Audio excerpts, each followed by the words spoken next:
Hi, I'm Wyatt. I'm with Newman Tractor, and today I got a New Holland, a Sany, and a Bobcat. We're going to determine the lifetime value of these three machines with some tests and specs. Dave is actually riding the New Holland. I'm in the Sany. Tim is running the Bobcat. Let's see how it goes.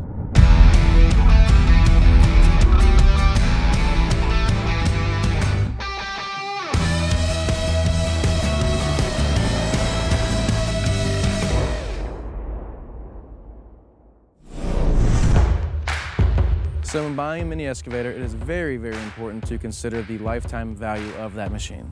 So we have the E35 Bobcat, and it's a rental unit. And with rentals comes a little bit of damage. People don't always take care of other people's property, which is kind of why it's nice to have your own machine. Buy brand new, you know what you're getting every day on the job site. So the Bobcat is the lowest hour Bobcat we could actually get our hands on. It has 550 hours on it. It is an open ROPS, which is obviously different when it comes to comparing with the other two, but it is still a great machine, all in all. The operating weight is 7,600 pounds. It is 24.8 horsepower. It is a zero tail swing, and it is powered by a Kubota. And it only comes with a 2-year, 2,000-hour warranty. The New Holland, it's an E37C. That was a trade-in. Everything looks good. It's up to par. You know, there's 400 hours on it, but it was obviously very well taken care of. The operating weight on that is 8,300 pounds. It's powered with 24.4 horsepower, zero tail swing, and Yanmar under the hood. It has a 2-year, 3,000-hour full machine limited warranty. The Sany is an SY35U. It is a demo unit. So that unit has around 250 hours on it. It sits on our yard, and you know, customers come and they play on them. They take them to their job site sometime and they get to actually use them. But it is our personal machine, and that's what we use to represent Sany. So we do take care of it, keep it maintained, you know, well taken care of, washed. It's not all beat up. Because that is your first impression when you see it. The operating weight is roughly 8,500 pounds. It is powered by a Yanmar with 23.3 horsepower and a zero tail swing. And the Sany comes with the industry-leading 5-year, 5,000-hour warranty.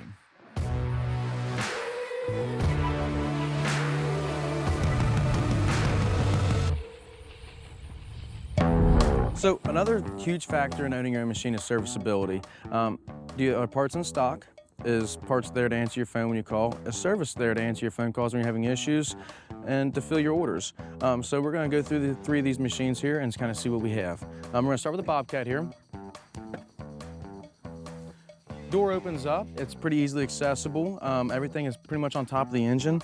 Nothing too hard, minus the oil filter. Problem is way down low here and there's not a whole lot of room to work. So you will be laying on the ground, reaching up in there, taking the oil filter off, and you'll probably more than likely have oil pouring on you, on your hands, your arms. So that's the downfall here, but the hood does open up so you can get in there and see what's actually going on back here.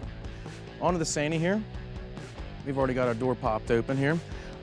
Everything is within reach. I mean, you can get in here, you just duck a little bit, touch every filter, everything that needs to be changed, all your fluids, everything's pretty presentable.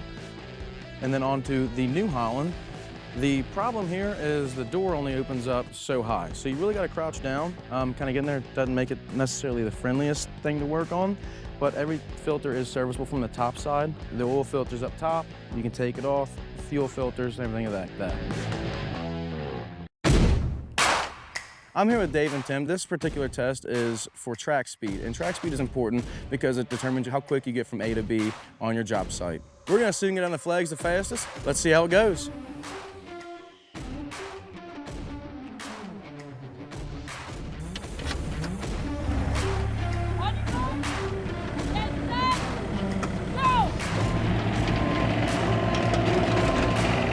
That's Dave.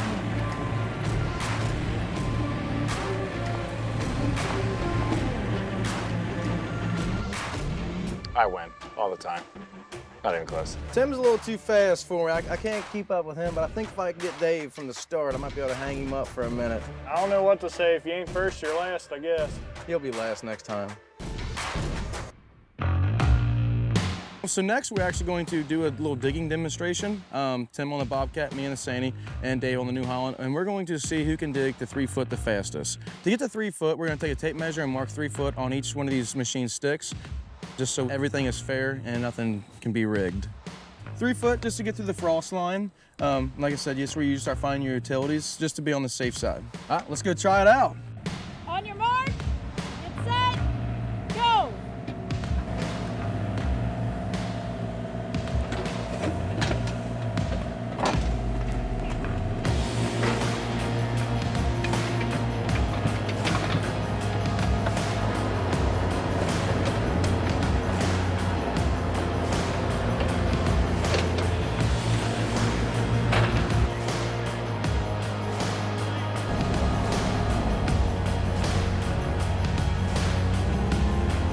Done.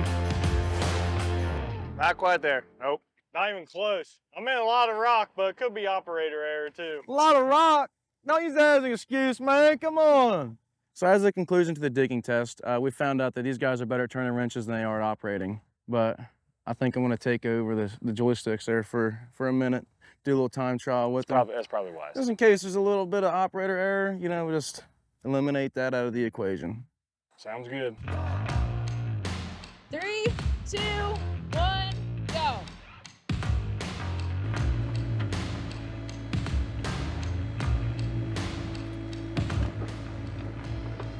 It's not doing too bad. The start was pretty rough.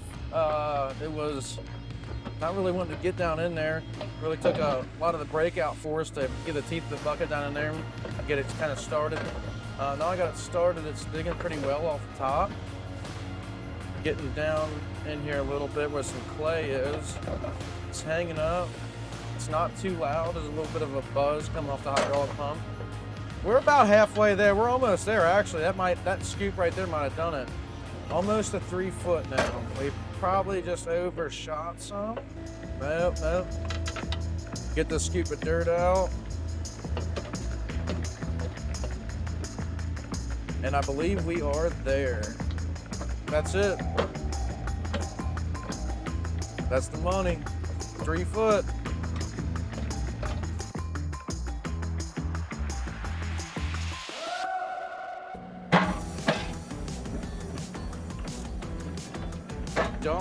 Doesn't feel as strong. I don't know if I'm feeling it in the controls or trying to. The bucket functions extremely fast. Stick functions really fast. But I don't feel the weight like I did on the Sany in the front to actually get the bucket teeth down through the ground to get it pierced, to get it brought up there. We're not even really past the bucket yet, to be honest. We're kind of getting there. There we go, we're bucket depth now. I just feel extremely light in the front. Bucket functions are really slowing down on the stress. That might be it. Let's see. That's it.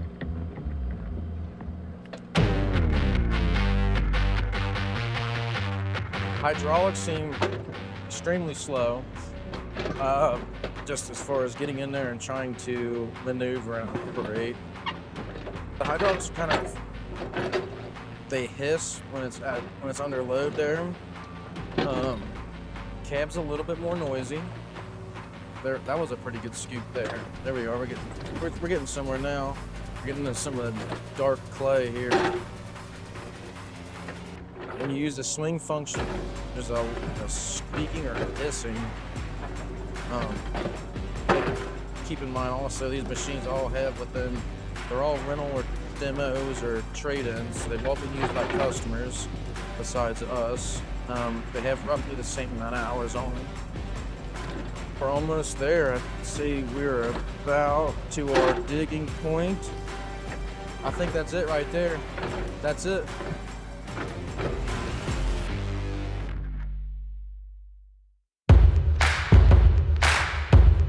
So we've wrapped up our test. Let's hit the final thoughts.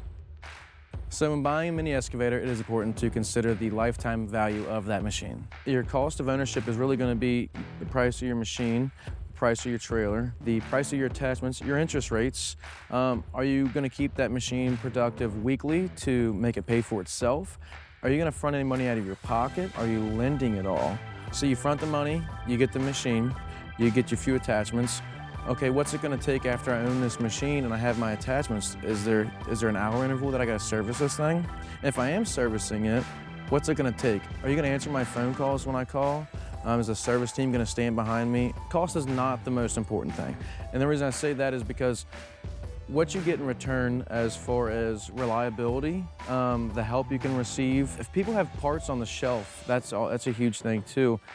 Communication is key. That's a huge thing. So in the field that I'm in, turning wrenches, servicing, working on all kinds of types of machines, if I had to work on any three of these machines, as far as servicing, would definitely be the Sany.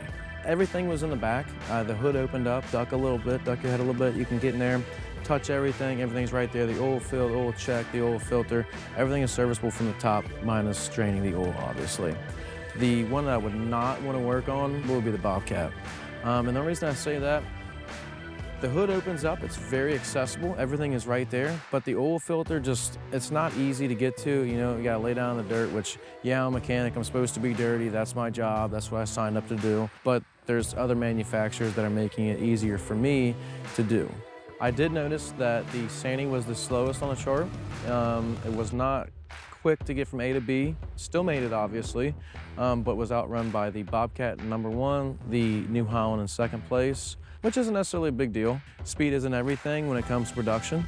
So with digging, we started with the Sany SY35U. Tons of power.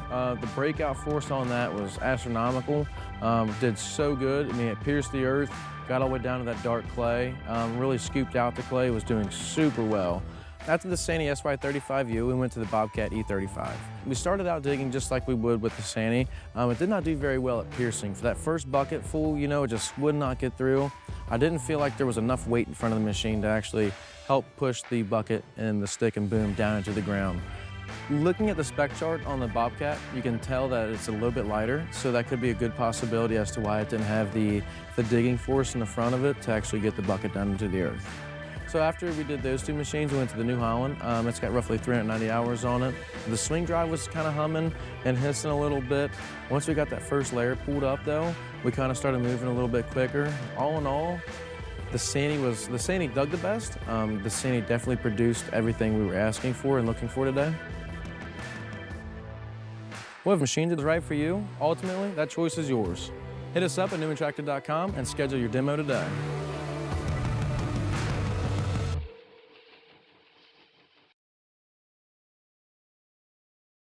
Keep looking at the camera, Okay. and I don't know, give us a hair twirl or whatever this is called.